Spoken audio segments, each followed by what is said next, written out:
Bienvenue à le studio de Rio Conventions Pavilion. Ici, c'est le jour de la désertification. Est-ce que vous avez beaucoup de problèmes avec la désertification en Algérie? Non, pas beaucoup de problèmes. Nous la traitons en fait. Vous savez que l'Algérie déjà a engagé depuis plus de 50 ans la lutte contre la désertification, depuis notre indépendance à ce jour. Sauf que vous savez que l'Algérie est constituée d'un grand désert. C'est le plus grand désert, le pays qui dispose du plus grand désert en Afrique. Et nous sommes aussi le plus grand pays en termes de superficie en Afrique. Et nous avons en fait des difficultés. Des difficultés parce que ça va de l'avenir de nos générations futures. Donc nous avons pris en charge la lutte contre la désertification comme étant un problème prioritaire. Politiquement, un programme plutôt prioritaire. Et nous avons engagé un processus. Et nos problèmes exactement se situent parce que nous sommes en train de lutter non seulement contre des phénomènes naturels, mais aussi contre les agressions humaines. Et nous avons, après avoir diagnostiqué, je vous le dis, nous sommes l'un des rares pays au monde à disposer de la carte nationale de sensibilité à la désertification. C'est un outil de planification. C'est un outil qui vous permet d'identifier exactement où sont les risques. Et c'est un outil qui vous informe sur comment intervenir, quand intervenir et qu'est-ce qu'il faut faire quand on intervient. C'est aussi un outil qui vous permet de cibler vos interventions, donc vous ne gaspillez pas beaucoup d'argent ni beaucoup d'efforts. Mais parallèlement à ça, donc cet outil et ces instruments mis en place par l'Algérie nécessitaient en fait pour lutter contre la désertification d'autres informations d'ordre social, compte tenu que l'élément humain est l'élément moteur en termes de dégradation des terres. C'est lui qui dégrade.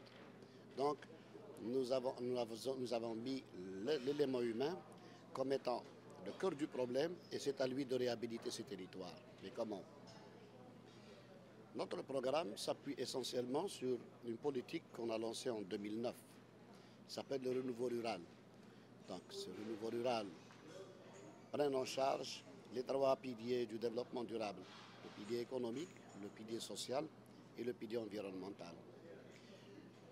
Vous savez aussi que l'objectif du millénaire relatif à la pauvreté a été atteint en Algérie, ce qui nous a mis en position confortable en termes d'action.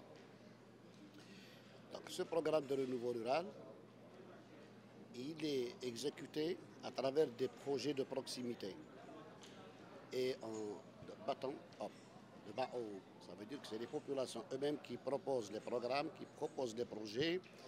Ils accompagnent la mise en œuvre des projets, ils s'approprient des résultats et ça devient les leurs.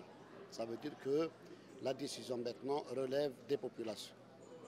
L'État ne fait qu'accompagner les actions, accompagner les populations dans ces programmes. Nous ciblons à travers ces programmes aussi le développement des activités économiques spécifiques aux territoires dégradés, soit-elles pastorales ou agricoles, ou parfois même désertiques pour lesquels les actions publiques interviennent, c'est-à-dire l'État intervient d'autorité pour établir, réhabiliter les terres dégradées. Nous portons ce projet parce que si l'on parle aujourd'hui d'un taux net zéro dégradation à horizon 2030, nous y croyons beaucoup. Pour la simple raison que nous avons engagé ce processus depuis 3 ans. Il y a eu beaucoup de visites de journalistes internationaux à Alger. En Algérie, ils ont vérifié sur place. Il y a eu beaucoup de visites et d'échanges de techniciens et d'experts internationaux pour voir réellement les résultats. Vous direz que nous avons pu mettre en équilibre, au bout de 3 années, 3 millions d'hectares de terres dégradées et en protégeant environ 30 millions d'hectares. Parce que notre carte de sensibilité à la désertification a identifié 7 millions d'hectares à traiter en urgence, qui sont des terres très dégradées. Il nous reste à faire les 4 millions d'hectares, nous y sommes. Ça veut dire que le processus en termes de mise en œuvre de cette vision est déjà élaboré en Algérie. Nous avons les indicateurs possibles, les indicateurs nécessaires pour évaluer.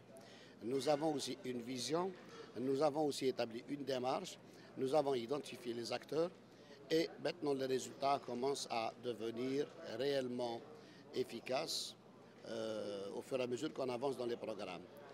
Donc ça sous-entend que la désertification n'est pas un problème pour le gouvernement algérien parce que nous avons notre expérience de 50 années et nous maîtrisons pratiquement toutes les techniques, bien sûr, parce que nous sommes très accompagnés par la recherche scientifique.